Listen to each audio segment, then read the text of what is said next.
অৰণ্যৰ স্পন্দন প্ৰকৃতিৰ নীৰৱ প্ৰহৰী পদ্মিনী সোণমালা কাঞ্চনহঁতেও উপলব্ধি কৰিছে আজি সিহঁতৰ বাবে বিশেষ দিন।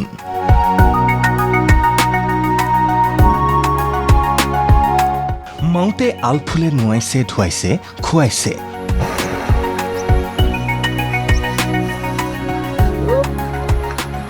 মৰম আকলোৱা হাতীকেইটাৰ চকুতো যেন গভীৰ প্ৰশান্তি। আজি বিশ্ব হস্তি দিৱস। 2012 চনৰ পৰা প্ৰতি বছৰে উদযাপন কৰা হয় বিশ্ব হস্তি দিৱস। লক্ষ্য এছিয়া আৰু আফ্ৰিকাৰ হস্তিকুলক সুৰক্ষা দিয়া, হাতীৰ বাসস্থান সংৰক্ষণ কৰা আৰু ক্ৰমাৎ জটিল হৈ পৰা হাতী মানুহৰ সংঘাত হ্ৰাস কৰা।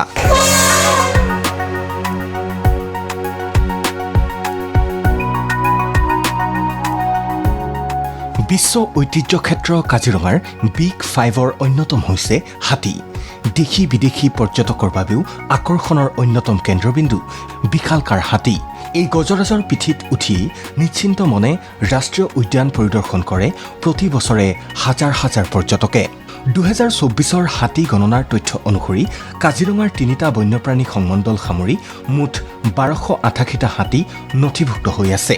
কাজিৰঙা কাৰ্বি আংলং ভূখণ্ডকো ভাৰতৰ অন্যতম গুৰুত্বপূৰ্ণ হাতী অধ্যুষিত অঞ্চল হিচাপে বিবেচনা কৰা হৈছে। কিন্তু হাতীৰ গুৰুত্ব কেৱল সংখ্যাত নহয়, হাতী হৈছে অৰণ্যৰ অভিযন্তা।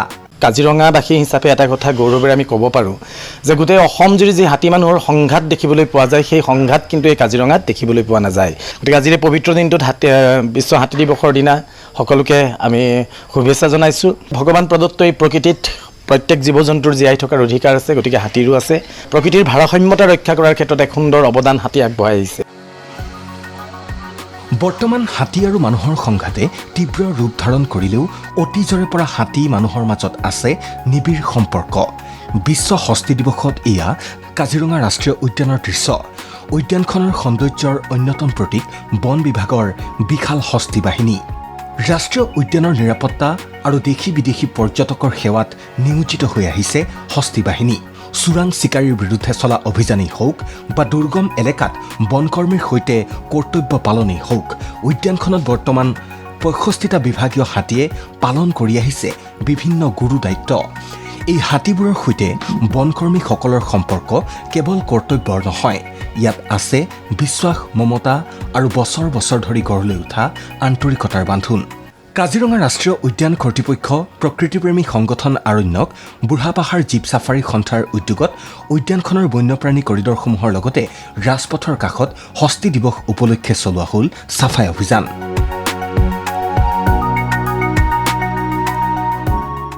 যেতিয়া মানুহকেইটা গাড়ী পাৰ কৰি যায়, গাড়ীৰ পৰা কিছুমান বস্তু পেলাই দিয়ে, এইটো কৰিব নালাগে। আমি সেইটোৱে অনুৰোধ কৰিছোঁ। কাজিৰঙা এৰিয়াত যেতিয়া ট্ৰেভেল কৰিব, জাকলাবন্ধাৰ পৰা বনখাটলৈকে একো বস্তু বাহিৰত পেলাব নালাগে। যিকোনো আছে ডাষ্টবিন য'ত থাকে তাতে পেলাই দিলে ভাল।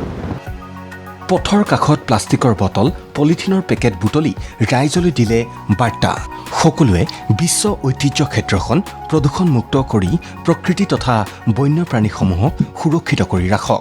এনেকে গোটা চাইডে আমি এনেকে জাবৰাবিলাক চাই থাকিলেতো বেয়া পাব। এটা ৱৰ্ল্ড হেৰিটেজ চাইটত এনেকে বেয়াকে ৰাখিছোঁ। তো এইটো কাৰণে আমাৰ দৰকাৰ, এইটো একদম চাফ চুতৰা ৰাখিব লাগিব।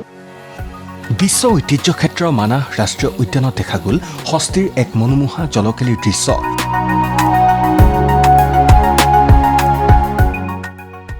মানাহৰ হস্তি প্ৰকল্পত আনন্দমনে জলকেলীত মগ্ন হাতীৰ এই দৃশ্যই আকৰ্ষণ কৰিছে দৃষ্টি।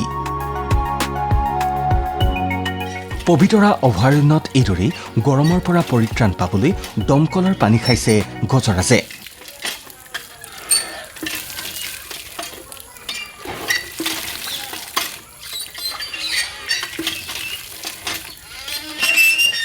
বন্যপ্ৰাণী ফটোগ্ৰাফাৰ বিনোদ ডেকাৰ কেমেৰাত বন্দী হৈছে অভয়াৰণ্যখনত হাতীক গা ধুৱাই দিয়াৰ এই মনোমোহা দৃশ্য।